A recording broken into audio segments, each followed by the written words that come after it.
Brother కూడా చేస్తారు. తండ్రి, ఈ సమయం బట్టి ఎంతో వందనాలు తండ్రి. అలర్ట్ అండ్ అవేక్ పరిచర్య బట్టి ఎంతో వందనాలు.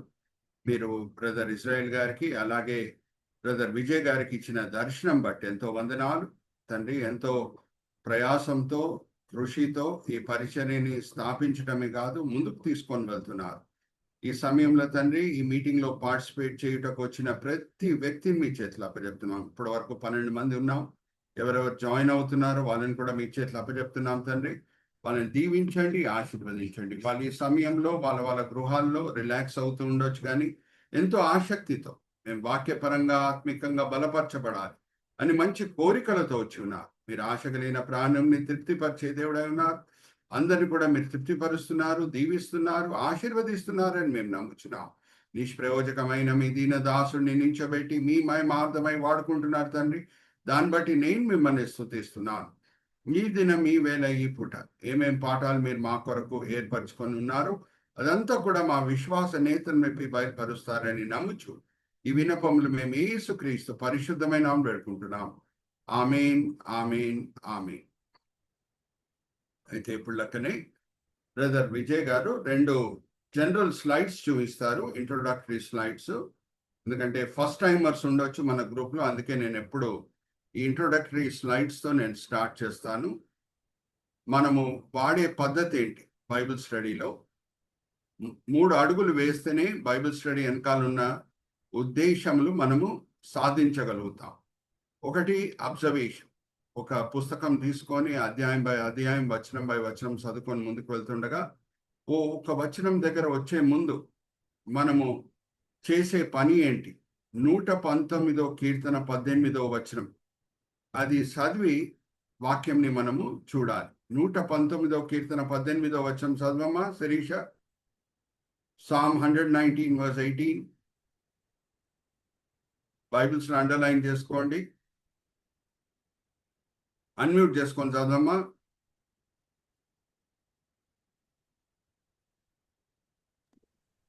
నేను నీ ధర్మశాస్త్రం నందు ఆశ్చర్యమైన సంగతులను చూచినట్లు నా కన్నులు తెరువు.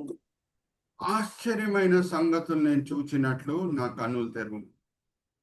బైబిల్ రాసింది పరిశుద్ధాత్మ దేవుడు. పరిశుద్ధాత్మ దేవుని సహాయం లేకుండా మనము లేఖనం అర్థం చేసుకోలేం. సో ఆయన మీద ఆధారం పడి మనం ముందుకు సాగాలి. ఆశ్చర్యమైన సంగతులు నేను చూచినట్లు నా కన్నులు తెరువు. ఆ ప్రార్థన చేసి మనము వాక్యంని చూసినప్పుడు మనం సరిగా దాన్ని అర్థం చేసుకోగలుగుతాం. నెక్స్ట్ పాయింట్ ఏంటంటే, అబ్జర్వేషన్ తర్వాత ఇంటర్ప్రిటేషన్. ఇంటర్ప్రిటేషన్ అంటే ఏ సందర్భంలో లేఖనము రాయబడి ఉన్నదో దాని తగ్గట్టు మనం లేఖనము అర్థం చేసుకోవాలి. ఉదాహరణకు నేను చెప్తున్నాను, ఇంగ్లీష్లో రాయబడి ఉన్నది, I can do all things through Christ who strengtheneth me అనే మాట ఫిలిప్పీలకు రాసిన పత్రిక 4వ అధ్యాయం 13వ వచనంలో ఉంది.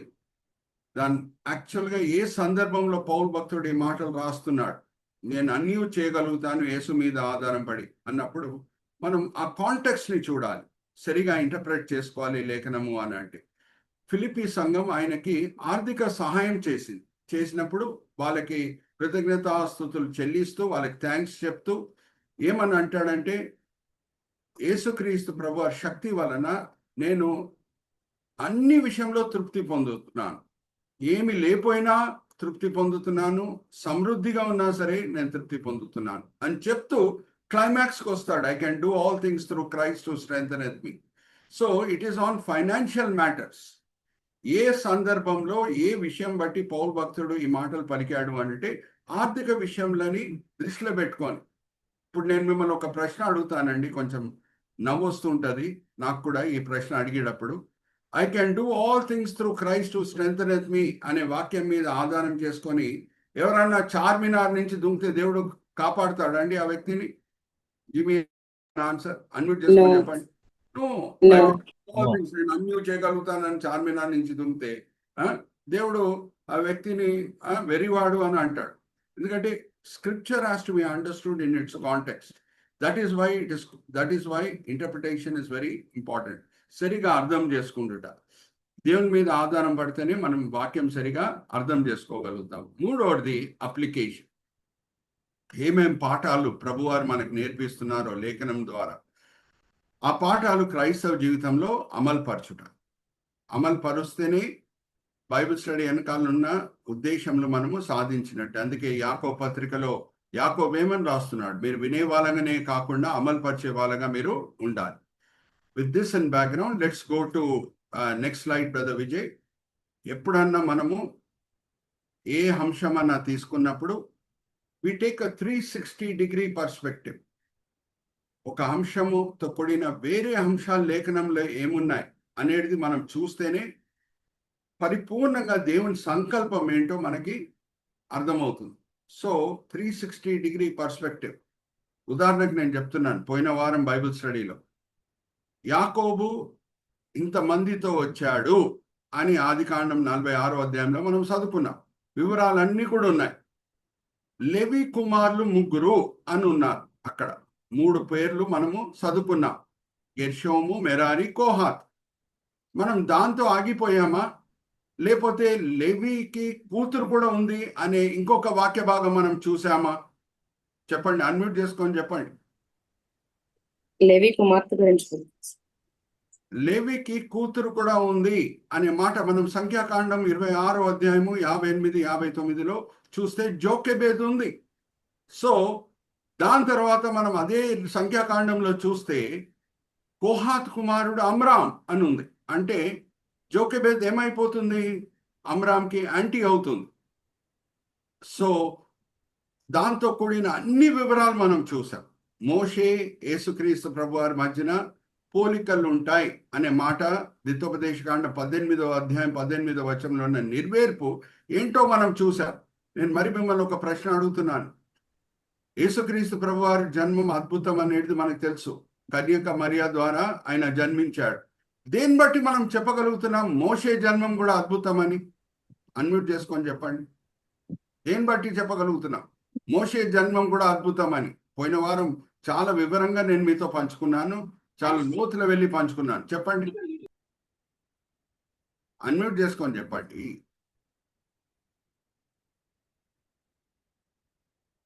బ్రదర్ విజయ్. బ్రదర్ చెప్పండి, దేన్ని బట్టి చెప్పగలుగుతున్నాం మోషే జన్మం కూడా అద్భుతం యేసుక్రీస్తు ప్రభువారి జన్మం వలె? పోయిన వారం చాలా వివరంగా మనము ధ్యానించాం కదా. యేసు పుట్టినప్పుడు చిన్న బిడ్డలను చంపించారు హేరోదు. అదే విధంగా మోషే పుట్టినప్పుడు కూడా చిన్నపిల్లలను చంపించారు. వెరీ గుడ్ డానియల్ గారు, ఒక పోలిక తీసుకొని వచ్చారు. తల్లి విషయంలో ఏంటి అద్భుతం? కన్యక గర్భం ధరించడం అద్భుతం. మరి మోషే విషయంలో వాళ్ళ తల్లి గర్భం ధరించడం అద్భుతం అని దేన్ని బట్టి చెప్పగలిగాం? I'm testing your memory. Jochebed వయసు ఎంత ఆమె గర్భం ధరించినప్పుడు? మర్చిపోయారా? చెప్పండి అమ్మా, అన్మ్యూట్ చేసుకొని చెప్పండి. అందరు మర్చిపోయారా ఏంటి? అన్ని వివరాలు పంచుకున్నాం కదా బ్రదర్ విజయ్. అడుగుతున్నా,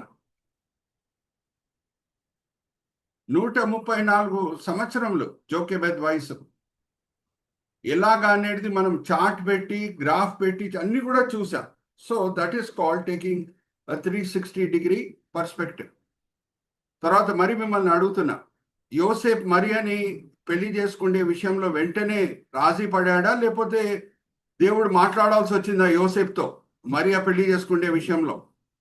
దేవుడు మాట్లాడాల్సి వచ్చింది. అలాగే అమ్రామ్ అలాగే వెళ్ళి 134 సంవత్సరంలో వయసు ఉన్న ఆంటీని పెళ్లి చేసుకుంటాడా దేవుడు చెప్పకుండా ఉంటే?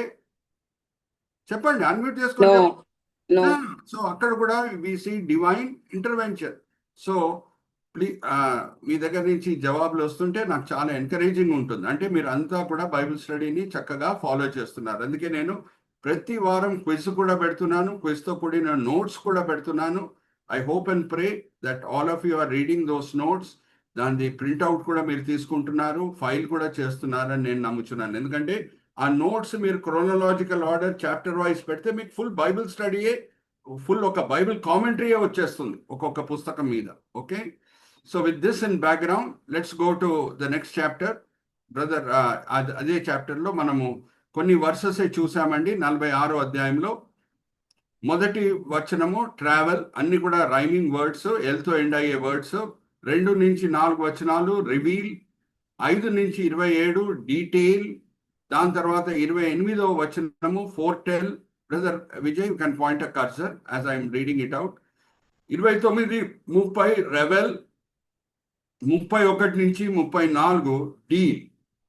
ట్రావెల్ అంటే ప్రయాణం, రివీల్ అంటే బయలుపరచబడుట, డీటెయిల్ అంటే వివరాలు, ఫోర్టెల్ అంటే ముందే చెప్పుట, రెవెల్ అంటే మామూలు సంతోషం కాదు, పొర్లే సంతోషము, మనసులో పొర్లే సంతోషము, డీల్ అంటే ఒక స్ట్రాటజీ వేయట, ఒక ప్లాను చేయుట. ఓకే, సో ఎక్కడి నుంచి బయలుదేరాడు యాకోబ్ ఆయన కుటుంబంతో పాటు? ఇప్పుడు యోసేపు బతుకున్నాడు ఐగుప్తులో అని తెలుసుకున్న తర్వాత అందరితో పాటు, ఇంటి వాళ్ళతో పాటు, కుటుంబ సదస్యులతో పాటు ఎక్కడి నుంచి బయలుదేరాడు ఆ మ్యాప్ కూడా మనము చూసాం. Let's go to next slide brother Vijay. Next స్లైడ్కి మనం వెళ్దాం. ఇక్కడ చూడండి, నెక్స్ట్ స్లైడ్, ఇక్కడ చూడండి. Hey brother, previous slide brother, previous slide brother Vijay.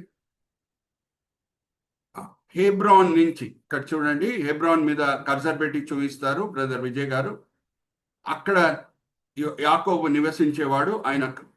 ఆయన కొడుకులు కబురు తీసుకొని వచ్చినప్పుడు యోసేపు బతికే ఉన్నాడు, రామంటున్నాడు అని చెప్పినప్పుడు హెబ్రోన్ నుంచి బీర్షిబా వరకు బీర్షిబాకు వచ్చిన తర్వాత జాగ్రత్త వినండి, అక్కడ కూడా చక్కగా విజయ్ బ్రదర్ కర్సర్ పెట్టి చూపిస్తున్నారు చూడండి. బీర్షిబా దగ్గర దేవుడు కళ ద్వారా యోసేపుతో చెప్పిన మాటలు ఏంటంటే, యోసేపు నువ్వు సంతోషంగా వెళ్ళు, ప్రశాంతంగా వెళ్ళు, నేను తిరిగి నిన్ను కానాన్ దేశంకి తీసుకొని వస్తాను. రివీల్, దానికి 2 అర్థములు ఉన్నాయి. నేను పోయిన వారం కూడా మీతో పంచుకున్నాను. తిరిగి తీసుకొని వస్తానంటే యాకోబ్ సంతానం అందరినీ కూడా దేవుడు 215 సంవత్సరాల తర్వాత కానాన్ దేశంకి తీసుకొని వస్తాడు, అదొక అర్థం. ఇంకొకటి, నేను మిమ్మల్ని ఒక ప్రశ్న అడుగుతున్నాను. ఆల్రెడీ కూడా చాలా మంది మీరు ఆదికాండం 50వ అధ్యాయం చదివి ఉండొచ్చు. యాకోబు ఎక్కడ పాత పెట్టబడాడండి చనిపోయిన తర్వాత? ఐగుప్తులనా లేకపోతే కానాన్ దేశంలోనా? మీరే చెప్పండి. ఐగుప్తులోనా? కానాన్లో తీసుకెళ్లి మెక్పెల్లా కేవ్స్ ఇప్పుడు కూడా ఉన్నాయి. ఇజ్రాయెల్ దేశంకి వెళ్ళిన వాళ్ళు అందరు కూడా చూడొచ్చు. ఎక్కడ అబ్రహాము కానానీల దగ్గర ఒక సమాధి తోట కొనుక్కున్నాడో అక్కడే అబ్రహాము సమాధి చేయబడ్డాడు, సారమ్మ సమాధి చేయబడింది, లియా సమాధి చేయబడింది. సో మరణ పడకలో ఉన్నప్పుడు యాకోబు ఒక మనవి చేస్తున్నాడు, నేను చనిపోయినప్పుడు మీరు నన్ను ఇక్కడ పాత పెట్టకండి, నా పితరులతో పాటు మా నాన్నగారు ఈసాకు, మా తాతగారు అబ్రహాం ఎక్కడ పాత పెట్టబడ్డారో అక్కడే నన్ను పాత పెట్టండి. సో రెండో అర్థం ఏంటంటే, నువ్వు తిరిగి కానాన్ దేశంకి వస్తావు అని అంటే ఆయన సమాధి ఇజ్రాయెల్ దేశం లోపల మక్పెల్లా కేవ్స్ హెబ్రోన్ దగ్గరే ఉంటుంది. ఓకే, సో ట్రావెల్ మనం చూసామండి పోయిన వారం, రివీల్ మనం చూసాము. మూడోది డీటెయిల్, వివరాలు. ఆ 70 మందిలో మనం చూసాం లేవీకి 3 కుమారులు ఉన్నారు. అయితే జోకెబేద్ ఎప్పుడు పుట్టింది అనేది మనం చూసాం. 1 సంవత్సరం వాళ్ళ ఐగుప్తుకి వెళ్ళిన తర్వాతనే జోకెబేద్ పుట్టింది. దాన్ని బట్టి మనము లెక్కలు వేస్తే జోకెబేద్ వయసు మోషే పుట్టినప్పుడు 134. అది అద్భుతం అని మనము చూసాం. ఓకే, సో ఇప్పుడు మనము నెక్స్ట్ స్లైడ్కి వెళ్దాము. ఒక చాలా ముఖ్యమైన మాట అండి, ద్వితోపదేశకాండం 18వ అధ్యాయం 18వ వచనం. జాగ్రత్తగా వినండి. మనం 360 డిగ్రీ పర్స్పెక్టివ్ తీసుకుంటాం బైబిల్ స్టడీలో అని నేను ఎప్పుడు చెప్తూ ఉంటాను. మోషే మెస్సయ్య మధ్యనున్న పోలిక ఆర్ పోలికలు ఉంటాయి అనే మాట ఎక్కడ ప్రవచించబడింది? ఆ ప్రవచనం ఎందుకు క్రైస్తవులకి ముఖ్యము? ఆది సంఘంలో ఎందుకు ఆ ప్రవచనాన్ని చాలా వరకు ఆధారం చేసుకొని అపోస్తులు యూదుల మధ్య నించొని యేసువే మెస్సయ్య అని రుజువుపరిచారు? ఒకసారి శిరీష సహోదరితో నేను చదివిస్తున్నాను అమ్మా. ద్వితోపదేశకాండం 18వ అధ్యాయం 18వ వచనం చదవమ్మా. 18వ అధ్యాయం 18వ వచనం. వారి సహోదరుల్లో నుండి నీ వంటి ప్రవక్తను వారి కొరకు పుట్టించదను, అతని నోట నా మాటలు నుంచుదును. నేను అతనికి ఆజ్ఞాపించినది యావత్తును అతడు వారితో చెప్పును. థ్యాంక్ యూ మా. జాగ్రత్తగా వినండి. నా లంటి ప్రవక్త, మోషే లంటి ప్రవక్త అంటే పోలికలు ఉంటాయా ఉండవా? మోషేకి మెస్సయ్యాకి. మోషే ఎంతో స్టార్ట్ అవుతుంది, మెస్సయ్య కూడా ఎంతో స్టార్ట్ అవుతుంది. అది మాత్రమే కాదు, పోలికలు ఉంటాయా ఉండవా? ఎస్, ఉంటాయి. ఒక్కసారి మనం చూద్దాము ఎలాగా అపోస్తులు వాళ్ళు సువార్త బోధించినప్పుడు ఇదే వచనంని ఆధారం చేసుకొని, ద్వితోపదేశ కాండం 18వ అధ్యాయం 18వ వచనాన్ని ఆధారం చేసుకొని లేఖనంలో బాగా ప్రవీణులై ఉన్న యూదుల ముందు నించొని యేసువే మెస్సయ్య అని ఎలాగ రుజువుపరిచారు. ఆ వచనం చాలా ముఖ్యమైన వచనం. అందుకే నేను ఇట్లా స్పీడ్గా దాటిపోవట్లేదు. ఎందుకంటే కొత్త నిబంధనంలో ద్వితోపదేశ కాండం 18వ అధ్యాయం 18వ వచనం మాటి మాటికి అపోస్తులు దాన్ని రెఫర్ చేయటం మనం చూస్తున్నాం.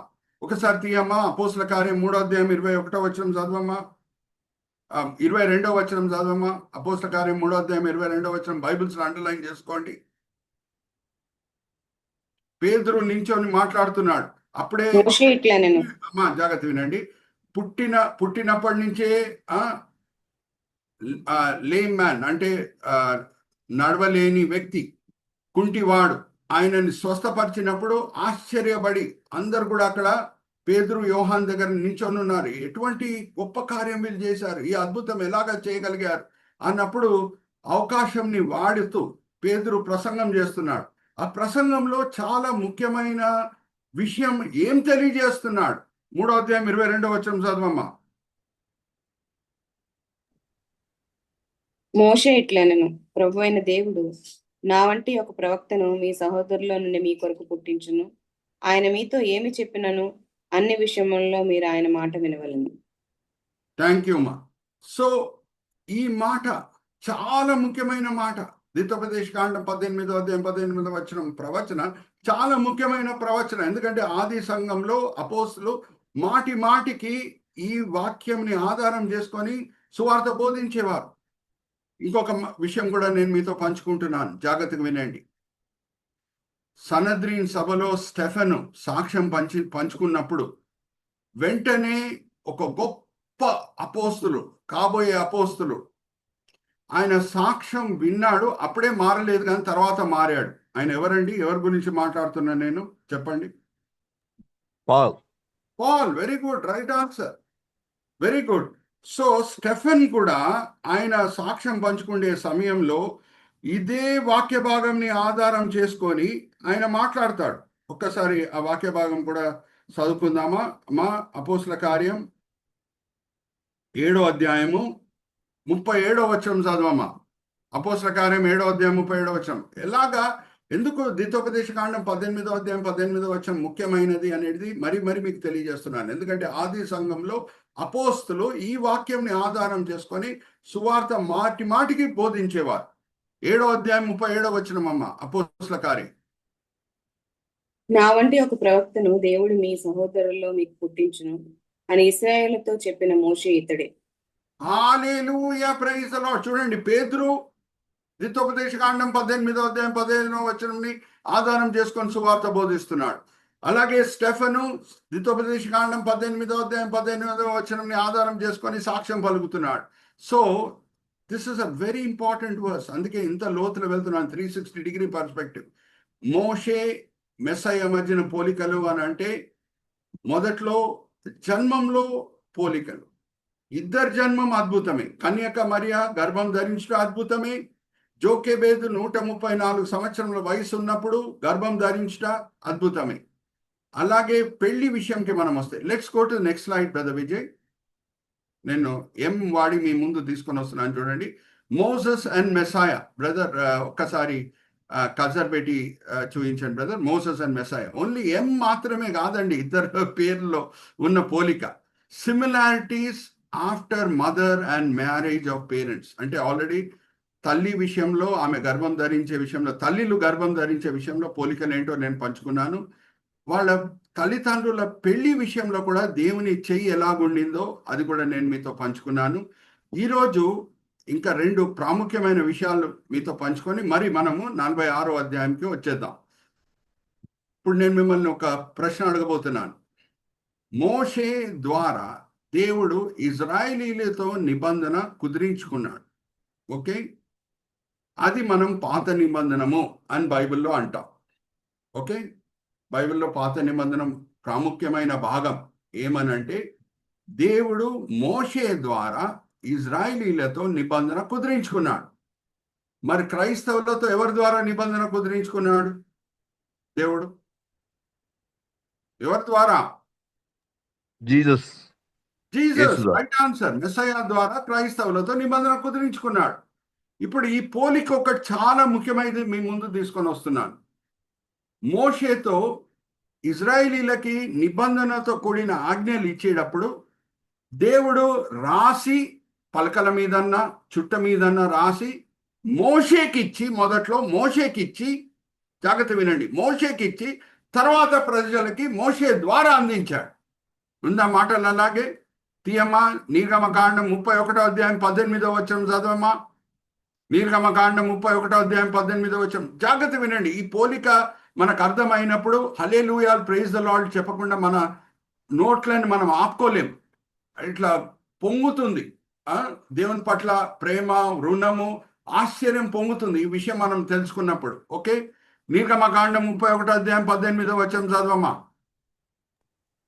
మరియు ఆయన సినాయి కొండ మీద మోషేతో మాట్లాడట చాలించిన తర్వాత ఆయన తన శాసనములు గల 2 పలకలను, అనగా దేవుని వ్రేలితో వ్రాయబడిన రాతి పలకలను అతికించాను. ఇచ్చి మోషేకి ఇచ్చాను. ఎవరికి ఇచ్చాను? మొదట్లో దేవుడు ఇజ్రాయేలీలతో నిబంధన చేసుకుంటున్నాడు, కానీ ఆ నిబంధనతో కూడిన ఆ సూత్రాలు, ఆజ్ఞలు మోషేకి ఇచ్చి ప్రజలకి అందిస్తున్నాడు. అలాగే 34వ అధ్యాయం 1వ వచనం చదవమ్మా. నిర్గమకాండం 34వ అధ్యాయం 1వ వచనం.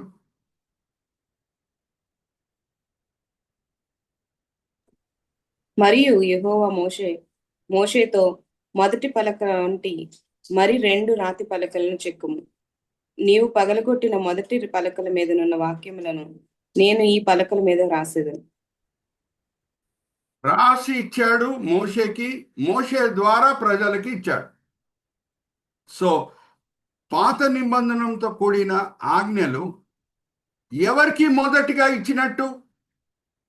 ఇజ్రాయేలీలకా మోషేకా? మోషేకి, రైట్ ఆన్సర్. కొత్త నిబంధనంలో దేవుడు ఏమన్నాడు అని అంటే 31వ అధ్యాయం ఇర్మీయా గ్రంథం 33వ వచనము, సహోదరి చదివినిపిస్తారు. కొత్త నిబంధనంలో క్రైస్తవుల హృదయం మీద ఆయన ఆజ్ఞలను రాస్తానన్నాడు. 31వ అధ్యాయం ఇర్మీయా గ్రంథం 33వ వచనం చదవమ్మా. క్రైస్తవుల హృదయం మీద కొత్త నిబంధనంతో కూడిన ఆజ్ఞలు రాస్తాను అని అన్నాడు. ఇప్పుడు విజయ్ బ్రదర్ కూడా ఇంగ్లీష్తో కూడిన వాక్య భాగము, విజయ్ బ్రదరు 40వ అధ్యాయము కీర్తన గ్రంథము 6వ వచనం నుంచి 8వ వచనం ఈ పాసిబుల్ లివింగ్ బైబిల్లో కూడా తీసి మనకు చూపిస్తారు. బ్రదర్, కీర్తన గ్రంథము 40వ అధ్యాయము 6వ వచనం నుంచి 8వ వచనం. Vijay brother, be ready. ఇప్పుడు సహోదరి ఇర్మీయా గ్రంథం నుంచి చదువుతారు శిరీష గారు. 31వ అధ్యాయం 33వ వచనం చదవమ్మా. 31వ అధ్యాయం 33. ఈ దినములైన తర్వాత నేను ఇశ్రాయేలు వారితోనూ యూదా వారితోనూ చేయబో నిబంధన ఇదే. వారి మనస్సులలో నా ధర్మ విధి ఉంచదను, వారి హృదయముల మీద దాన్ని వ్రాసేదను. యెహోవా వాక్కు ఇదే. నేను వారికి దేవుని మీద నేను రాస్తాను. కొత్త నిబంధనంతో కూడిన ఆజ్ఞలు హృదయం మీద నేను రాస్తాను అని అన్నాడు. ఇప్పుడు పలక మీద రాసిన ఆజ్ఞలు మొదట్లో మోషేకి ఇచ్చాడు. అవునా? హల్లెలూయా, ప్రైజ్ ది లార్డ్. ఎవరికి ఇచ్చాడమ్మా? మొదట్లో మోషేకి ఇచ్చాడు. సో కొత్త నిబంధనలతో కూడిన ఆజ్ఞలు పద్ధతి ఏంటి? పద్ధతి మారుతుంది. ఇక్కడ చుట్టలో రాయట్లేదు, పలక మీద రాయట్లేదు, హృదయం మీద రాస్తాను అని అన్నాడు. సో ఇప్పుడు నేను మిమ్మల్ని అడిగే ప్రశ్న సూటిగా ఏంటంటే, అక్కడ దేవుడు మొదట్లో ఆజ్ఞలు రాసి మోషేకి ఇచ్చాడు అని అంటే, కొత్త నిబంధనలు హృదయం మీద రాస్తున్నాను అని అంటున్నాడు. క్రైస్తవుల హృదయం మీద మొదటిగా ఎవరి హృదయం మీద రాస్తాడు చెప్పండి? ఎవరి ద్వారా నిబంధన వచ్చింది? పాత నిబంధన మోషే ద్వారా. కరెక్ట్గా చెప్పారు మీరు ఆన్సర్. నేను క్వశ్చన్ అడిగినప్పుడు కొత్త నిబంధన ఎవరి ద్వారా స్థాపించాడంటే యేసుక్రీస్తు ప్రభువారి ద్వారా అని అన్నారు. ఇప్పుడు ఎవరి హృదయం మీద రాస్తాడు ఫస్ట్ దేవుడు? మన హృదయం మీద. యేసయ్య హృదయం. యేసయ్య హృదయం మీద రాస్తాడు. Hallelujah, praise the Lord. Hallelujah. Are you all understanding? ఇక్కడ చూడండి, నేను చదువుతున్నాను. బ్రదర్ కూడా ఎంత చక్కగా హైలైట్ చేశారు చూడండి. విజయ్ బ్రదర్ ఇంగ్లీష్లో చదువుతున్నాను, సిస్టర్ కూడా తెలుగులో చదవడానికి సిద్ధంగా ఉంటారు. It isn't sacrifices and offerings that you really want from your people. Burnt animals bring no special joy to your heart, but you have accepted the offer of my lifelong service. ఇది మెస్సయ్యతో కూడిన ప్రవచన, ఇది మెస్సయ్యతో కూడిన ప్రవచన. Then I said, see, I have come just as all the prophets foretold. Messiah చెప్తున్నాడు, అందరు చెప్పినట్టు నేను వచ్చి ఉన్నాను. And I delight to do your will my God. మీ ఆజ్ఞలను పాటించటంలోనే నాకు సంతోషం అనేది ఉంది. For your law is written upon my heart. Hallelujah, praise the Lord. Hallelujah. వినోచ్చా నేను? హల్లెలూయా. గట్టిగా చెప్పండి. హల్లెలూయా. అరే ఎంత తేటగా ఉంది పోలిక మెస్సయ్య మోషే మధ్యన. దీనికంటే తేటగా ఏమైనా ఉండొచ్చా అడుగుతున్నా నేను. అరే నిబంధన కుదిరించుకునే విషయంలో కూడా పద్ధతి చూస్తే అక్కడ కూడా పోలికలు కనిపిస్తున్నాయి.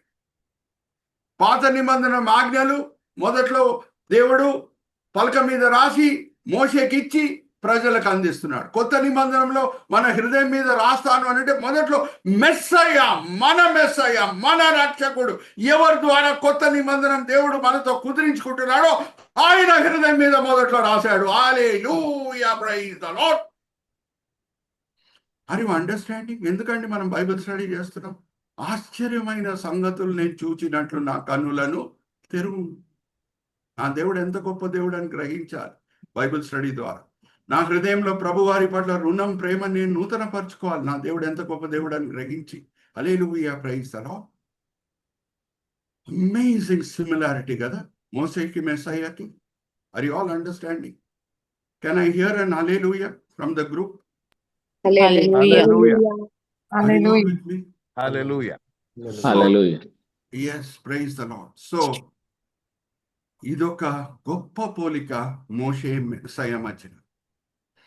We take a 360-degree perspective. ఇట్లా దాటి వెళ్ళిపోవచ్చు. 46వ అధ్యాయం ఆదికాండం దాటి మనం వెళ్ళిపోవచ్చు. కానీ ఎక్కడ పిల్లలు ఉన్నారో, యాకోబుతో పాటు వచ్చిన సంతానం ఎవరో, ఆ విషయంని తీసుకొని మనం లోతులో వెళ్ళి 360-degree పర్స్పెక్టివ్ మనము తీసుకుంటున్నాం. ఇంకొక విషయం నేను చూపించేసి మోషే మెస్సయ్య మధ్యన ఉన్న పోలిక ఒకటి చూపించేసి నేను మరి 46వ అధ్యాయానికి నేను వచ్చేస్తాను. జాగ్రత్త వినండి. ప్రకటన గ్రంథంలో మీరు అందరు కూడా పాల్గొన్నారు బైబిల్ స్టడీ ప్రకటన గ్రంథంలో. దాంట్లో సాతానుడు ఎలాగ సూచించబడాడు ప్రకటన గ్రంథం 12-13 అధ్యాయాలు అంటే ఘటాసర్పము 7 తలల ఘటాసర్పం అంటే 7 తలలు 7 లోక రాజ్యంలని సూచిస్తుంది. ఈ లోకంని పరిపాలించిన 7 రాజ్యంలని 7 తలలు సూచిస్తుంది. సమయం అనుసారంగా మనం వెళ్తే ఇప్పుడు మొదటిగా జాగ్రత్తగా వినండి. దేవుడు ఆదాంని ఈ లోకంకి రాజుగా నియమించాడు. ఎప్పుడు ఆదాం పాపంలో పడిపోయాడో బై డిఫాల్ట్ సాతానుడు ఈ లోకంకి రాజు అయిపోయాడు. అందుకే యేసుక్రీస్తు ప్రభువారే సాతాన్ని ఏ మాట వాడి వర్ణిస్తున్నారండి? ఒకసారి తీయండి అమ్మా. 14వ అధ్యాయం 30వ వచనం చదవమ్మా, యోహాను సువార్త. యేసుక్రీస్తు ప్రభువారే సాతాన్ని ఏ మాట వాడి వర్ణిస్తున్నారు? 14వ అధ్యాయం యోహాను సువార్త 30వ వచనం తీయమ్మా. శిరీష గారు చదివినిపిస్తారు. 14వ అధ్యాయం 30వ వచనం. ఇకను మీతో విస్తరించి మాట్లాడను. ఈ లోకాధికారి వచ్చుచున్నాడు, నాతో వానికి సంబంధం ఏమీ లేదు. అధికారి వచ్చుచున్నాడు, ఈ లోకం రాజు అయిన. Are you all with me? So జాగ్రత్త వినండి. 7 రాజ్యములు సమయం అనుసారంగా మనం చూస్తే 7 రాజ్యం లోకంని పరిపాలించినవన్నీ కూడా సాతాన్ ప్రతినిధులే. మొదటిగా ఐగుప్తు, రెండోది అషూర్, మూడోది బాబిలోన్, 4వ రాజ్యము మాదీయ పార్షిక రాజ్యం, 5వ రాజ్యము గ్రీక్ రాజ్యం, 6వ రాజ్యము రోమా రాజ్యం, 7వ రాజ్యము రాబోయే క్రీస్తు విరోధి రాజ్యం. ఓకే, అందుకే సాతానుడికి మనం చూస్తే ఘటాసర్పంకి ప్రకటన గ్రంథంలో 7 తలలు ఉన్నాయి. ఈ మరి కొంచెం లోతులో వెళ్తున్నాను, జాగ్రత్త వినండి.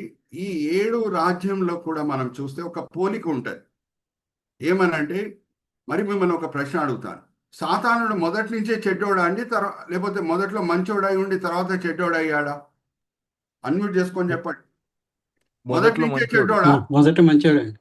మొదట్లో మంచోడు. ఎక్కడుందా మాట?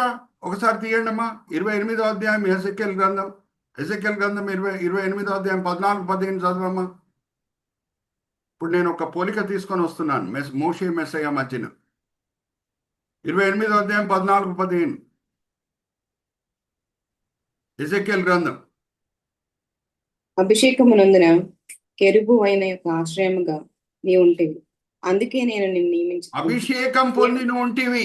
చూడండి, దేవుడే మెచ్చుకుంటున్నాడు సాతాన్ని మొదట్లో. చదవమ్మా. అందుకే నేను నిన్ను నియమించుతుంది, అతనికి ప్రతిష్ఠింపబడిన పర్వతం మీద నీవు ఉంటివి, కాలుచున్న రాళ్ల మధ్యను నీవు సంచరించుచుంటివి.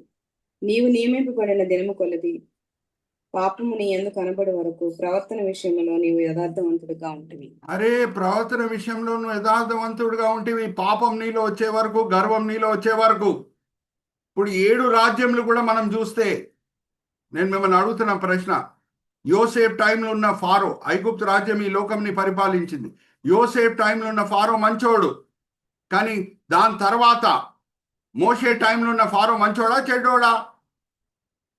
చెప్పండి. చెడ్డోడు. చెడ్డోడు. అలాగే అషూర్ రాజ్యం మనం తీసుకుందాం. అషూర్ రాజ్యం ప్రధాన పట్టణమే నినేవే. యోనా వెళ్ళి అక్కడ బోధించినప్పుడు, ప్రవచించినప్పుడు, అక్కడ ఉన్న ఆ సమయంలో ఉన్న అషూర్ రాజు ఎంతో తగ్గింపుతో ఆయనని తగ్గించుకొని పశ్చాత్తాపం పొంది దేవుని దగ్గర క్షమాపణ కోరుకుంటున్నాడు. ఆ అషూర్ రాజు మంచోడు. కానీ అదే అషూర్ రాజ్యంలో చివరి రాజు దగ్గర మనం వస్తే, సెన్నాచెరీబ్, ఆయన దేవదూషణ చేస్తున్నాడు. వచ్చి హెజెకియా రాజ్యము యెరూషలేం పట్టణం చుట్టూ ముట్టడి వేశాడు. హెజెకియా రాజు అప్పుడు యూదా రాజ్యంకి రాజు అయి ఉన్నాడు. దేవదూషణ చేస్తున్నాడు, దేవుణ్ణి అవమానపరుస్తూ ఒక లెటర్ పంపిస్తున్నాడు. అయితే ఆ రాత్రి వేళ దేవుడు ఒక దేవదూతను పంపించాడు. ఆ దేవదూత వచ్చి అషూర్ సైన్యంలో ఎంతమందిని చంపేసిందమ్మా? ఒక్క దేవదూత చెప్పండి. ఎవరు చెప్పగలరు? 1,85,000. Right answer. సో మొదటి అషూర్ రాజు మంచోడు, కానీ చివరిలో మీరు గమనిస్తే చివరి రాజు చెడ్డోడు. Are you all understanding? Are you seeing that similarity? Babylon రాజ్యం మనం తీసుకుందాం. నెబుకద్నెజర్ సాత్వికం నేర్చుకున్నాడు. ఆయన మొదట్లో గర్విష్ఠే కానీ సాత్వికం నేర్చుకున్నాడు. గట్టి తిని సాత్వికం నేర్చుకున్నాడు. ఇంకా దానియేలు గ్రంథంలో మనం చూస్తే ఎవరన్నా దానియేలు కంటే ఎక్కువ దేవుణ్ణి ప్రేమించి ఉండొచ్చు అంటే నెబుకద్నెజర్ రాజు. ఎందుకంటే ఆయన రుణం అంత ఎక్కువగా ఉండి ఉండొచ్చు. ఎక్కడ రుణం ఎక్కువగా ఉంటుందో ప్రేమ ఎక్కువగా ఉంటుంది. గట్టి తినే పరిస్థితి, అడవిలో ఉన్న పరిస్థితి, ఆయనది ఏంటో దీనమైన పరిస్థితి నెబుకద్నెజర్కి తెలుసు. ఆయనకి తిరిగి రాజ్యం దేవుడు ఇచ్చినప్పుడు రుణం ఎక్కువగా ఉంటుందా లేదా అడుగుతున్నా మిమ్మల్ని. అర్థం చేసుకొని చెప్పండి. సో ఎవరన్నా దానియేలు కంటే ఎక్కువగా దానియేలు గ్రంథంలో దేవుణ్ణి ప్రేమించుంటే అది నెబుకద్నెజర్. అయితే చివరి రాజుకు మనం వద్దాం. బాబిలోన్ రాజ్యం చరిత్రలో చివరి రాజు బెల్షాజార్. భయంకరమైన దుష్టుడు, దేవదూషణ చేస్తున్నాడు. పవిత్రమైన వస్తువులు వాళ్ళ తాతగారు ఏమేమి తెచ్చారో యెరూషలేం ఆలయం నుంచి, దాంట్లో బ్రాందీ విస్కీ పోసి అపవిత్రపరుస్తున్నాడు. ఆ రాత్రి వేళ వచ్చి ఒక చెయ్యి రాస్తున్నది, మేనే మేనే తెకేలు పార్సైన్ అని. So you can see the similarities. అందుకే నేను ఇంత కొంచెం లోతులో వెళ్తున్నాను. అయితే క్రీస్తు విరోధి, మనం సంఘంగా ఆరోహణమై వెళ్ళిపోతాం. చివరి రాజు 7వ రాజు క్రీస్తు విరోధి. మొదట్లో యూదుల పట్ల చాలా ప్రేమపూర్వకంగా ఉంటాడు. జాగ్రత్త వినండి. దేవుని మీద నిజంగా ప్రేమ ఉందంటే దేవుని ప్రతినిధులు ఎవరు మన ముందున్నారో వాళ్ళ పట్ల మన హృదయంలో అదే ప్రేమ ఉంటుంది. మొదటి ఫారో మంచోడు అని అంటే యూదుల పట్ల కనికరం చూపించేవాడా కాదా? యోసేఫ్ టైంలో ఉన్న ఫారో కనికరం చూపించేవాడా కాదా? సో నెబుకద్నెజరు మంచోడు అని అంటే దానియేలు, షాద్రాక్, మేషాక్, అబేద్నెగో పట్ల ప్రేమ చూపించిన వ్యక్తే కాదా? సో క్రీస్తు విరోధి మొదటి 3.5 సంవత్సరాల్లో యూదుల పట్ల చాలా మంచి కార్యములు చేస్తాడు. వాళ్ళకి ఒక తాత్కాలికమైన ఆలయం కట్టుటకు సాయం చేస్తాడు. అన్ని కూడా ఉన్నాయి. కానీ నెక్స్ట్ 3.5 years, ఆ 7 సంవత్సరాల శ్రమకాలంలో యూదులను నానా హింసలు పెడతాడు. అంటే ఆ 3.5 సంవత్సరాల ప్రారంభంలో, 3.5 సంవత్సరాల ప్రారంభంలో చనిపోయి తిరిగి లేగుస్తాడు. చనిపోయి తిరిగి లేచిన తర్వాత నేనే దేవుడిని, మీరు నన్ను పూజించండి అని అందరినీ బలవంతం చేసినప్పుడు అందరు కూడా పూజిస్తారు, కానీ యూదులు పూజించారు, కొంచెమంది ముస్లిమ్స్ కూడా పూజించారు. అప్పుడు వాళ్ళని నానా హింసలు పెడతాడు. సో మొదట్లో యూదుల పట్ల కనికరం చూపించే వ్యక్తి, దాని తర్వాత యూదులని హింసించే వ్యక్తి. Are you seeing that similarity? Okay, now ఇప్పుడు మీకు ఇది తేటగా అర్థమవుతుంది మోషే మెస్సయ్య మధ్యన ఉన్న పోలిక. Okay, let's go to the next slide brother Vijay. Next slide.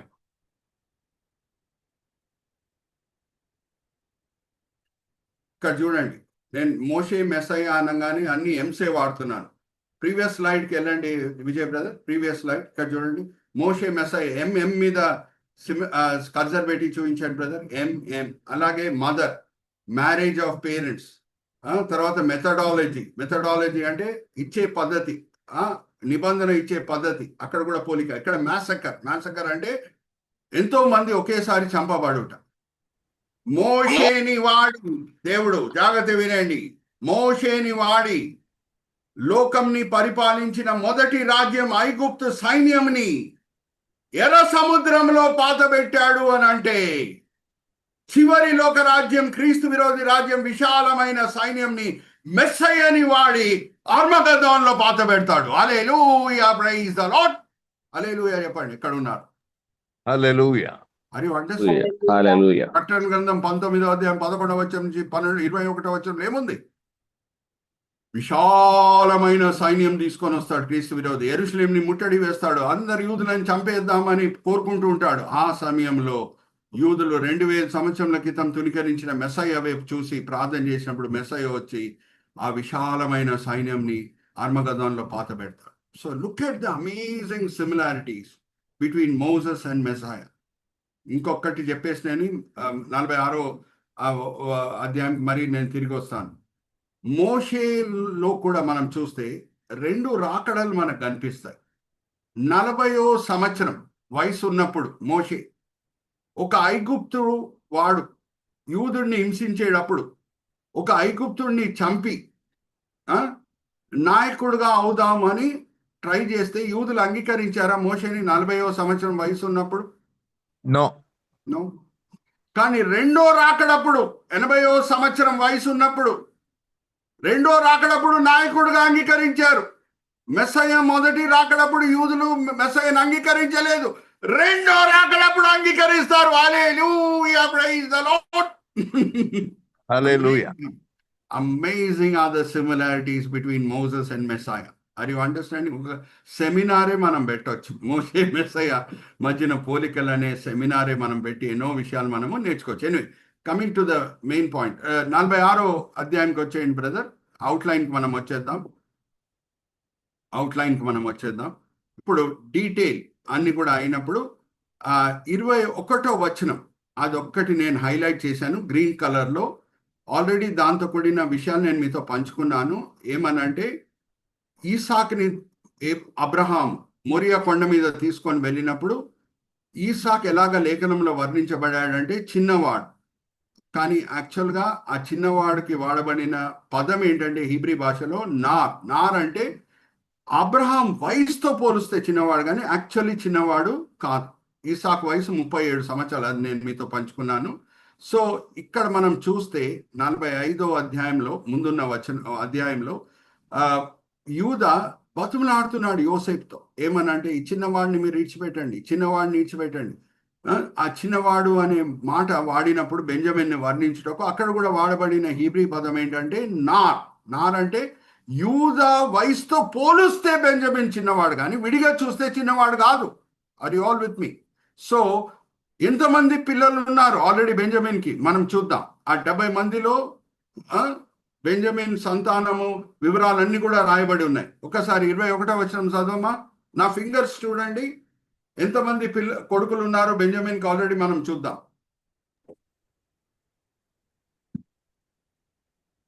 బెన్యామీను కుమారులైన బెల, బెకేరు, అష్బేలు, గెరా, నయమాను, ఎహి, రోషు, ముప్పీము, ఆర్దు. 10 మంది ఉన్నారు. ఓకే, సో ఈ విషయం కూడా మనకి తెలిసి ఉండాలి. ఎక్కడన్నా ఏ విషయమన్నా నమ్మాలి అని అంటే 2 సాక్ష్యములు అవసరం. జస్ట్ ఈసాకు విషయంలో నార్ అనే లేఖనం వాడి వర్ణించడమే కాదు, లేఖనము బెంజమిన్ని కూడా నార్ అనే మాట వాడి వర్ణిస్తున్నది. ఎందుకంటే ఆయన యాక్చువల్గా చిన్నవాడు కాదు, కానీ యూదాతో పోలిస్తే చిన్నవాడు. సో నెక్స్ట్ స్లైడ్కి మనం వెళ్దాం బ్రదర్. నెక్స్ట్ స్లైడ్ ఇక్కడ చూడండి. నేను మిమ్మల్ని ఒక ప్రశ్న అడుగుతాను, ఆ పిక్చర్ని కూడా కావాల్సి ఎన్లార్జ్ చేస్తారు Vijay brother. Next slide brother. ఇది జూయిష్ ఆర్ట్ గ్యాలరీ నుంచి నేను తీసుకున్న పిక్చర్ అండి. Jewish art gallery. Next brother, ముందుకెళ్ళిపోదాం విజయ్ బ్రదర్. నెక్స్ట్ ఇక్కడ చూడండి, ఎన్లార్జ్ చేస్తారు. ఈసాక్ చిన్నవాడు అని లేఖనం వర్ణిస్తున్నది. దాడి కనిపిస్తుందా లేదా ఈసాక్కి చెప్పండి, ఎస్ ఆర్ నో? ఇది జూయిష్ ఆర్ట్ గ్యాలరీ నుంచి నేను తీసుకున్న పిక్చర్. సో చిన్నవాడు కాదు. సో యాక్చువల్గా పాఠం లోపల పాఠం మనం ఏం నేర్చుకోవాలి అని అంటే, ఈసాక్కి ఏమవుతుందో బలిపీఠం మీద నువ్వు పడుకో అని చెప్పినప్పుడు ఆయనకి ఏమవుతుందో ఆయనకు అన్ని కూడా తెలుసు. ఆ విషయం మనం మర్చిపోకూడదు. చిన్నవాడు అని అంటే బహుశా అన్ని అర్థం కాకుండా ఉండొచ్చు చిన్నవాడికి. కానీ ఇక్కడ చూడండి, మధ్యలో ఉన్న పిక్చర్, ఇది కూడా కొంచెం ఎన్లార్జ్ చేయండి విజయ్ బ్రదర్. మధ్యలో ఆయన బలిపీఠం మీద నాన్నగారు పడుకోమని అంటే పడుకుంటున్నాడు. దాంట్లో కూడా దాడి కనిపిస్తుందా లేదా? సైడ్లో దాడి కనిపిస్తుంది కదా. సో ఇదంతా జూయిష్ ఆర్ట్ గ్యాలరీ నుంచి నేను తీసుకొని మీకు చూపిస్తున్నాను. ఆయనకి ఏమవుతుందో తెలుసు. ఈసాకు ఒక వైపున చెప్పాలంటే యేసుని సూచిస్తున్నాడు. యేసు అన్నీ తెలిసి తండ్రి చిత్తంకి లోబడి ఆయనని ఎలాగ సమర్పించుకున్నాడు ఒక కొండ మీద. చూడండి, యేసుక్రీస్తు ప్రభువు వారు కూడా సిలువ మోసుకొని ఒక కొండ ఎక్కుతున్నారు. Brother, point a cursor at Jesus climbing the mount of Calvary. Okay, అలాగే ఈసాక్ కూడా ఒక కొండ మీద ఆయనని సమర్పించుకుంటున్నాడు ఆయన తండ్రి చిత్తంకి. ఓకే, సో చిన్నవాడు కాదు. ఈ వాస్ ఆల్ ఆఫ్ 37 years అనేది నేను మీతో పంచుకున్నాను. అక్కడ వాడబడిన పదం ఏంటి? నా. అలాగే ఇక్కడ మనం రైట్ సైడ్ పిక్చర్ మనం చూసాం ఆల్రెడీ, సహోదరి కూడా చదివినిపించారు. Sons of Benjamin. Brother, let's look at that once again. I read it out in English. Vijay brother మనకు చూపిస్తున్నారు చూడండి. 10 మంది కొడుకులు ఉన్నారు బెంజమిన్కి. అక్కడ కూడా నార్ అనే పదం వాడబడింది. Bela, Becher, Ashbel, Gera, Naaman, Ehi, Rosh, Muppim, Huppim and Ard. Okay, so ఈ డీటెయిల్ మనం ఈజీగా దాటి వెళ్ళిపోవచ్చు 70 మంది ఉన్నారని. కానీ వీ టేక్ అ 360 పర్స్పెక్టివ్ కాబట్టి లోతులో వెళ్ళి మనం ఏంటో తెలుసుకుంటున్నాం. ఓకే, ఇప్పుడు ముందే యాకోబు కబురు పంపిస్తున్నాడు. 28వ వచనం చదవమ్మా. మేము గోషేన్కి వచ్చేస్తున్నాం, దగ్గర వచ్చేస్తున్నాం అని యూదాతో కబురు పంపిస్తున్నాడు. ఫోర్టెల్ అంటే ముందే చెప్పటం. సో అక్కడ కబురు రాగానే సంతోషంతో ఒక రథం ఎక్కి యోసేపు పరిగెత్తి వస్తున్నాడంట నాన్నగారి దగ్గర. 28వ వచనం చదవమ్మా. ఆదికాండం 46వ అధ్యాయం 28వ వచనం. అతడు గోషేను త్రోవ చూపుటకు యోసేపు నొద్దకు తనకు ముందుగా యూదాను పంపెను. వారు గోషేను దేశమునకు రాగా, గోషేన్కి వచ్చినప్పుడే కబురు పంపించాడు ఇన్ అడ్వాన్స్, మేము వచ్చేస్తున్నాము అని. సో నాన్నగారిని కలుసుకుంటుటకు ఇప్పుడు చూడండి 29:30. రెవెల్ అంటే మామూలు సంతోషం కాదండి. మనసులో పొర్లే సంతోషంని ఇంగ్లీష్లో ఏమంటారంటే రెవెల్ అని అంటారు. ఇప్పుడు ఆ స్లైడ్ కూడా మనం చూద్దాము. Brother Vijay, let's go to that slide. 29:30 వచనంతో కూడిన స్లైడ్. ముందుకెళ్ళిపోదాం బ్రదర్ విజయ్. ఇక్కడ చూడండి, చదవమ్మా. 29:30 ఎలాగుంది నాన్నగారి సంతోషము, కొడుకు యోసేపు సంతోషం, ఒకరొకరిని చూసుకున్నప్పుడు ఇన్ని సంవత్సరాల తర్వాత. యోసేపు అనుకోలేదు ఒక దినం మరి నేను నాన్నగారిని చూస్తానని, నాన్నగారు అనుకోలేదు మరి యోసేపుని నేను తిరిగి చూస్తానని. ఇది కలనా నిజమా అని ఇద్దరు కూడా అర్థం అవ్వట్లేదు. కళ చూస్తున్నామా, నిజంగా ఇది జరుగుతుందా అని. సో ఎలాగుంటుంది సంతోషం? కళలు నెరవేర్చబడితే మామూలుగా ఉంటుందా? ఒక వ్యక్తుల సంతోషం కళలు నెరవేర్చబడితే. 29:30 చదవమ్మా. యోసేపు తన రథము సిద్ధము చేయించి తన తండ్రి అయిన ఇశ్రాయేలు ఎదుర్కొనుటకు గోషేనుకు వెళ్ళి అతనికి కనబడెను. అప్పుడు అతడు అతడి మెడ మీద పడి అతని మెడ పట్టుకొని ఎంతో ఏడ్చెను. అప్పుడు ఇశ్రాయేలు యోసేపుతో, నీవింకా బ్రతికి ఉన్నావు, నీ ముఖము చూచితిని గనుక నేనిక్కడ చనిపోవద్దనని చెప్పాను. మా కన్నీరు వస్తున్నదంట. ఇది సంతోషంతో కూడిన కన్నీరా, దుఃఖంతో కూడిన కన్నీరా అడుగుతున్నా మిమ్మల్ని. సంతోషం. సంతోషంతో కూడిన కన్నీరు ఇది. నేను పోయిన సెషన్స్ లో కూడా చెప్పాను అనుకుంటా, ఈ కాలంలో ఈ సినిమాస్ ప్రొడ్యూస్ చేసేవాళ్ళు, ఎస్పెషలీ 1970s లో నాకు బాగా గుర్తుంది. అప్పుడు బాగా సినిమాస్ చూసేవాడిని. ప్రభుని అంగీకరించిన తర్వాత ఇంకా సినిమాస్ నేను చూడట్లేదు. మా ఇంట్లో టీవీ కూడా నేను చూడనండి. సండే స్కూల్ కొరకే మా టీవీ ఇంట్లో వాడతాను. కానీ నాకు ఇంకా బాగా గుర్తుంది, ఈ థీమ్ చాలా మంది వాడుతూ ఉంటారు. హిందీలో చెప్పి తెలుగులో చెప్తాను. Judaai in the beginning, milan in the end. అంటే మొదట్లో ఎడబాటు, చివర్లో కలుసుకుంటు.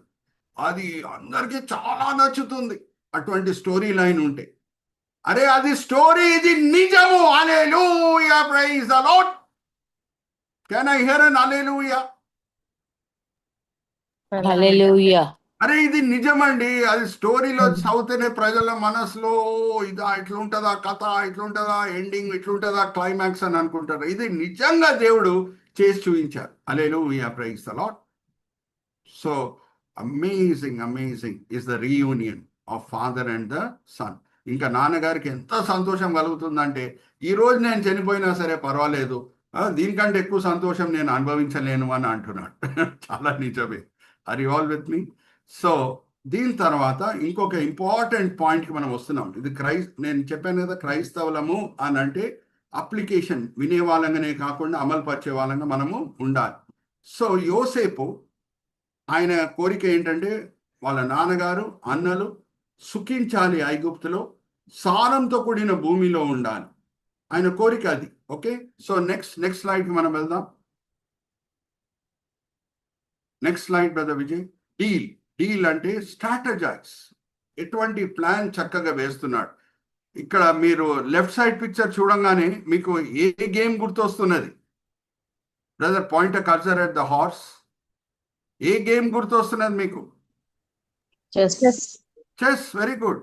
చెస్లో ఎలాగుంటుంది?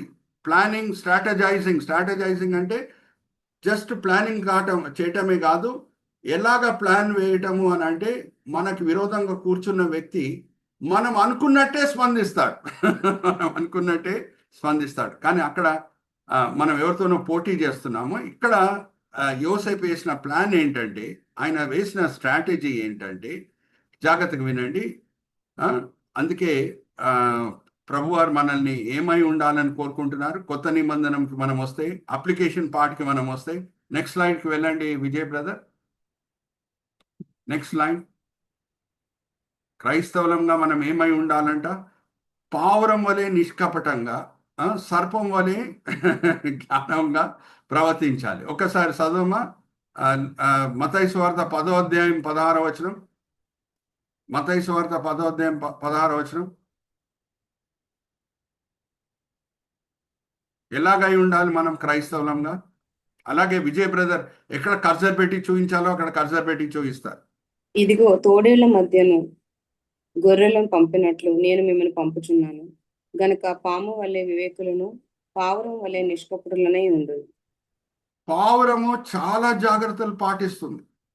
మా వివేకము, పాము వలె వివేకము అని అంటే జాగ్రత్త వినండి, అది భూమి మీద పాక్కొని వెళ్తుంది. కాబట్టి మీరు ఏ rain forest, Amazon rain forest కన్నా వెళ్ళండి, ఏ అడవి కన్నా వెళ్ళండి, పాము బర్రెల చేత అలాగే ఏనుగుల చేత తొక్కవేయబడుట మీకు ఎక్కడ కనిపించదు.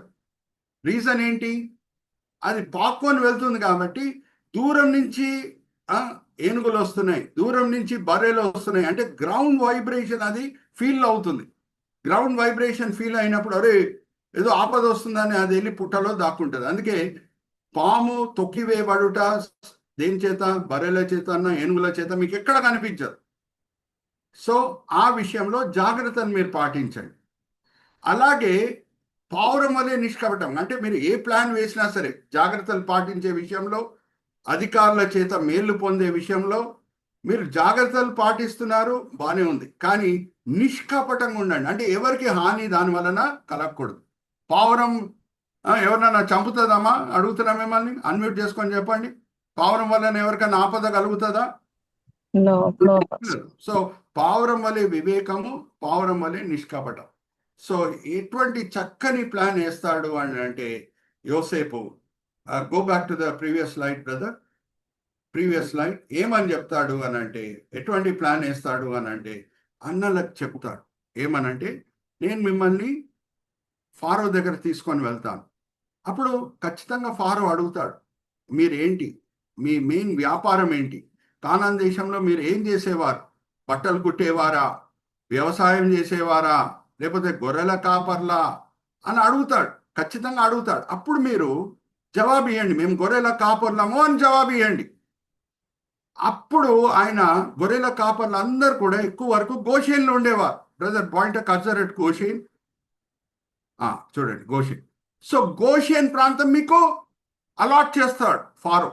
గోషేన్ ప్రాంతంలో మీరు ఉండండి అని ఆజ్ఞాపిస్తాడు. కానీ ఆయన ప్రశ్న అడిగినప్పుడు మీరు ఇటువంటి జవాబు ఇవ్వండి. That is called strategization. That is called strategization. So strategy వేయటం అంటే మనం ఎలాగా ప్రవర్తించాలి అని అంటే, ఇంకొక వ్యక్తి మనం ఏం కోరుకున్నామో అదే చేయుట. యోసేపు కోరిక ఏంటి?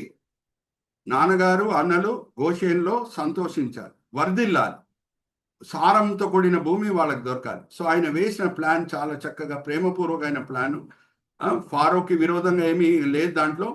తెలివితేటలు కనిపిస్తున్నాయి కానీ ఐగుప్తుకి విరోధంగా, ఫారోకి విరోధంగా ఏం లేదు. పావురం వలె నిష్కపటం, సర్పం వలె జ్ఞానం. సో అది చూపిస్తున్నాడు యోసేపు. సో అలాగే అన్నలు చెప్తారు, అలాగే గోషేన్ ప్రాంతం వాళ్ళకి ఇవ్వబడుతుంది. సో ఇక్కడ మనం చూస్తే, జాగ్రత్త వినండి, యేసుక్రీస్తు ప్రభువారు ఏమని అంటారు అని అంటే, మిమ్మల్ని ఎవరన్నా హింసించినప్పుడు, మీరు నాయకుల ముందు నించున్నప్పుడు సరి అయిన మాటలు మీ నోట్లో నేను పెడతాను అని అంటారు. ఒకసారి ఆ వాక్య భాగం చదువుదామా? లూకాసు వార్త 21:16 చదవండి అమ్మా. ఇప్పుడు యోసేపు నాయకుడైన ఫారో ముందు నించొని మాట్లాడుతున్నాడు. అలాగే ప్రభువారు కూడా ఏమంటారంటే, మిమ్మల్ని ఎవరన్నా రాజుల ముందు, అధికారుల ముందు తీసుకొని వచ్చి, ఎందుకు మీరు క్రైస్తవులు అయ్యారు, ఎందుకు మీరు యేసుక్రీస్తు ప్రభువాన్ని రక్షకుడుగా అంగీకరించారు, ఆయనే ప్రభు అని నమ్ముతున్నారు అని అంటే, జ్ఞానంతో కూడిన మాటలు నేను మీ నోట్లో పెడతాను. ఒక్కసారి నెక్స్ట్ స్లైడ్కి మనం వెళ్దామా Vijay brother? 21:15 చదవమ్మా. 21:15. Previous slide brother, previous slide.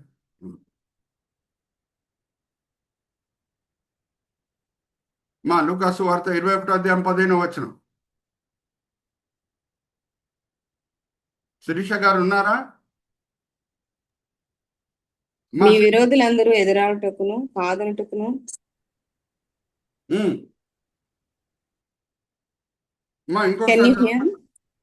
లూకాసు వార్త 21:15 అమ్మా.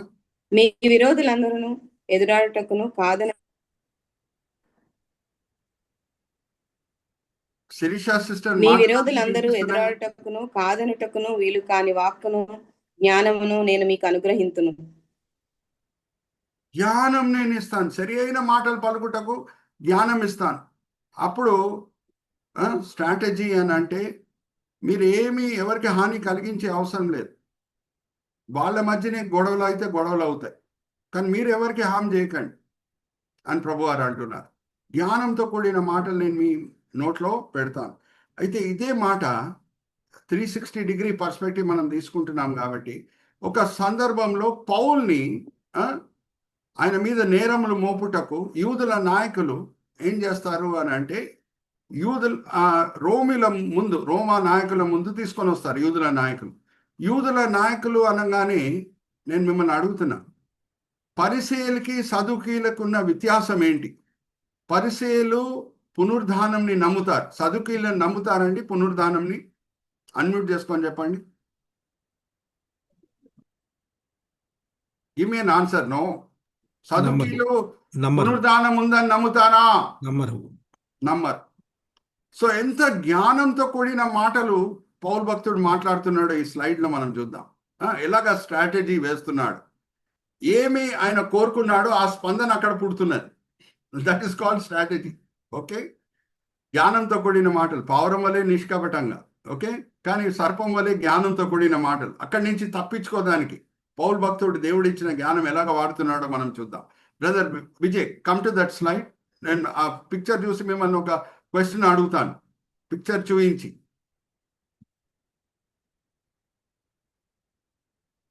Next slide brother, next slide Vijay brother. ఇక్కడ చూడండి, పౌల్ నించొని ఉన్నాడు. Okay, green colour attire, Paul భక్తుడు.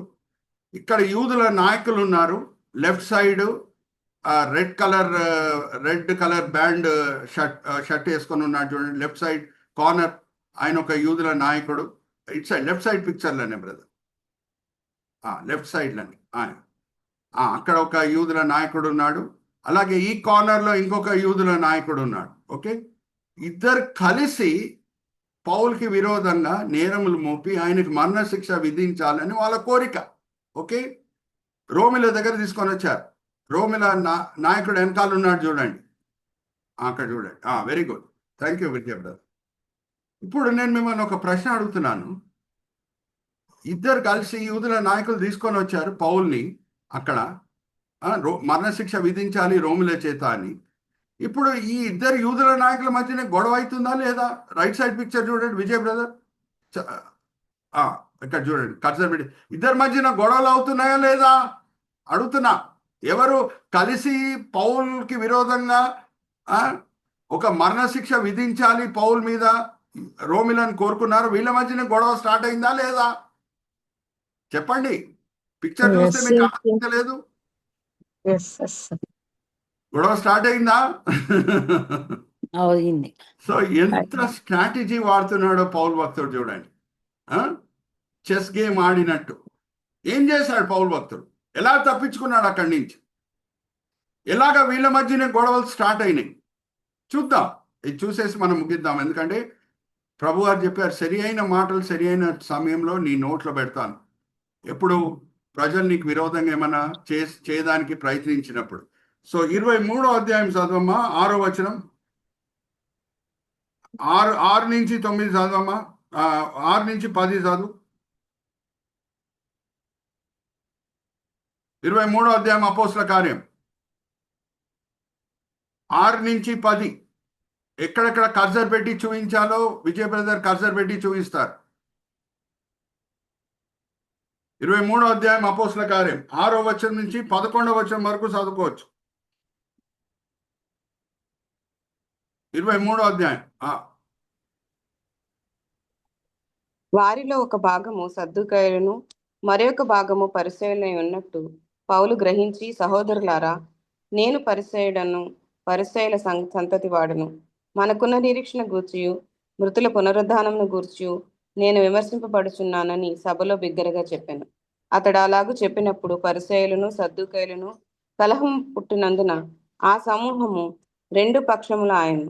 సద్దుకాయులు పునరుద్ధానం లేదనియు దేవదూత అయిన ఆత్మ అయినను లేదనియు చెప్పుదురు గాని పరిసయ్యులు రెండును కలవని ఒప్పుకొందురు. అప్పుడు పెద్ద గొల్లు పుట్టెను. పరిసయ్యుల పక్షముగా ఉన్న శాస్త్రుల్లో కొందరు లేచి, ఈ మనుషుని యందు ఏ దోషమునో మాకు కనబడలేదు. ఒక ఆత్మ అయినను దేవదూత అయినను అతనితో మాట్లాడి ఉండవచ్చునని చెప్పుచు తగులాడిరి. కలహం ఎక్కువైనప్పుడు వారు పౌలును చీల్చివేయుదురేమో అని సహస్రాధిపతి భయపడి, మీరు వెళ్ళి వారి మధ్య నుండి అతన్ని బలవంతముగా పట్టుకొని కోటలోనికి తీసుకొని రండని సైనికులకు ఆజ్ఞాపించాను. 11వ వచనం కూడా చదువు. దేవుని ప్రభు వారు కూడా ఏమని హామీ ఇస్తున్నారు పౌల్కి, ఏం భయపడకు, ఏం జరగదు అని. ఆ రాత్రి ప్రభు అతని వద్ద నిలిచుండి, ధైర్యముగా ఉండును, యెరూషలేములో నిన్ను గూర్చి నీవేలకు సాక్ష్యం ఇచ్చితివే, అలాగే రోమాలో కూడా సాక్ష్యం ఇవ్వవలసి ఉన్నదని చెప్పాను. Thank you. ఇప్పుడు నేను మిమ్మల్ని ఒక ప్రశ్న అడుగుతున్నాను. పౌల్ భక్తుడు ప్రవర్తనలను మనం చూస్తే, ఆయన స్ట్రాటజీని మనం చూస్తే, ఆయన వాడిన పద్ధతిని మనం చూస్తే, పావురం వలె నిష్కపటము, సర్పం వలె జ్ఞానం కనిపిస్తుందా లేదా? ఎస్ ఆర్ నో చెప్పండి. Yes. Hallelujah, praise the Lord. So భయభక్తి కలిగి ఉంటే దేవుడు ఆ జ్ఞానం మనకి ఇస్తారు. ఎటువంటి జ్ఞానము అని అంటే, ఎవరికి మనం హాని చేయము, ఎవరిని చంపాలని మనం కోరుకోం, కానీ మన జాగ్రత్తల్లో మనం ఉంటాం. మనకి మేలు కలిగేటట్లు, మన సమాజంకి మేలు కలిగేటట్లు, క్రైస్తవులకి మేలు కలిగేటట్లు మనము ప్రవర్తిస్తాం. Are you all with me? So with this we are ending chapter 46. యోసేపు కూడా వేసిన ప్లాన్ ఏంటంటే, ఆ సమాజం, యూదుల సమాజం అక్కడ సెటిల్ అవబోతుంది. సో నేను ఫారోతో వెళ్ళి ఎట్లా మాట్లాడాలి, ఆయన ఎలాగా స్పందిస్తాడు, మా అన్నలతో ఏ ప్రశ్నలు అడుగుతాడు, అన్నీ కూడా ముందే ప్లాన్ చేసి చక్కగా ఆయన ప్లాన్స్ని ఆయన ఎగ్జిక్యూట్ చేస్తున్నాడు. దానివల్ల ఏమవుతుందంటే ఆయన అన్నలకి, వాళ్ళ నాన్నగారికి, యూదులకి ఒక మంచి భూమి, గోషేన్ భూమి అలాట్ అవుతుంది. Okay, with this we will close. Brother, let's go back to the outline. Let me read out the summary. Outline మనం ఒకసారి చూసేసి మనం గిచ్చుకుందాం. నేను చివరి ప్రార్థన చేస్తాను. అవుట్లైన్ మనం చూద్దాము. మనం అన్ని కూడా ఎల్తో కూడిన సబెడింగ్స్ వాడామండి. ఎల్తో కూడిన సబెడింగ్స్. మొదటిగా ట్రావెల్, యాకోబు ప్రారంభం చేస్తున్నాడు. దాని తర్వాత హెబ్రోన్ నుంచి ప్రయాణమైన యాకోబు బీర్షిబా దగ్గర వచ్చినప్పుడు దేవుడు ఆయన కనిపించి కలలో ఎన్నో విషయాలు పంచుకుంటున్నారు. 5వ వచనం నుంచి 27వ వచనంకి మనం వస్తే వివరాలన్నీ కూడా ఉన్నాయి. యాకోబుతో పాటు ఎవరెవరు బయలుదేరి వచ్చారు. దాంట్లో మనం చూసింది లెవి కుమారులు 3. దాంతో మనం వేరే చూసింది ఏంటంటే, మరి కూతురైన జోకెబేద్ ఎప్పుడు పుట్టింది. సో జోకెబేద్ ఎప్పుడు పుట్టింది అని మనం తెలుసుకుంటే, జోకెబేద్ వయసు ఎంత ఉండొచ్చు మోషే పుట్టినప్పుడు అనేది మనం చూసాం. అప్పుడు మోషే మెస్సయ మధ్యన వేరే పోలికలు అన్నీ కూడా మనకి తేటగా కనిపించినాయి. ఓకే, ద్వితోపదేశకాండం 18వ అధ్యాయం 18వ వచనంలో ఉన్న ప్రాముఖ్యత ఏంటో కూడా మనము చూసాం. ఎందుకంటే ఆది సంఘంలో అపోస్తులు దాని మీద ఆధారం పడి యూదులకి సువార్త బోధించారు. దాని తర్వాత మనం చూసాం ఎంత సంతోషము కలిగి ఇద్దరు కలుసుకుంటున్నారు, యోసేపు వాళ్ళ నాన్నగారి యాకోబు. దాని తర్వాత యోసేపు వేసిన చక్కని ప్లాన్ ఏంటో, జ్ఞానంతో కూడిన ప్లాన్. ఐగుప్తు ప్రజల పట్ల ఏం హాని అయినా కోరుకోలేదు, కానీ ఆయన ప్రజల మేలు కొరకు ఆయన వేసిన ప్లాన్ ఏంటో మనము చూసాం. ఓకే, సో పావురం వలె నిష్కపటంగా, సర్పం వలె జ్ఞానంతో మనము ప్రవర్తించాలి. చిన్న ప్రార్థన చేసి నేను ముగిస్తున్నాను. తండ్రి, ఈ సమయం బట్టి ఎంతో వందనాలు. ఈ వేదిక మీద వచ్చిన ప్రతి వ్యక్తి బట్టి ఎంతో వందనాలు తండ్రి. 27 మంది ఉన్నారు తండ్రి. వాళ్ళు ఈ సమయంలో వాళ్ళ గృహాల్లో రిలాక్స్ అవుతూ ఉండొచ్చు, కానీ ఎంతో ఆసక్తితో వాక్యపరంగా, ఆత్మికంగా మేము బలపరచబడాలని మంచి కోరికలతో వచ్చి ఉన్నారు. అందరినీ కూడా మీరు తృప్తిపరుచున్నారు, దీవించున్నారు, ఆశీర్వదించున్నారని మేము నమ్ముచున్నాం. నిష్ప్రయోజకమైన మీ దీన దాసుడిని నిల్చోబెట్టి ఈ సమయంలో మీ మహిమార్థమై వాడుకున్నారు తండ్రి. దాన్ని బట్టి నేను మిమ్మల్ని స్తుతిస్తున్నాను. ఈ దినం, ఈ వేళ, ఈ పూట ఏమేం పాఠాలు మీరు మాకు నేర్పించున్నారో తండ్రి, ఎస్పెషల్లీ అమలుపరిచే విషయంలో అన్ని కూడా మేము మీ మీద ఆధారపడి అమలుపరిచేటట్లు మీ కృప చూపించండి. ఈ విన్నపములు మేము యేసుక్రీస్తు పరిశుద్ధమైన నామమున వేడుకుంటున్నాం. ఆమేన్, ఆమేన్, ఆమేన్.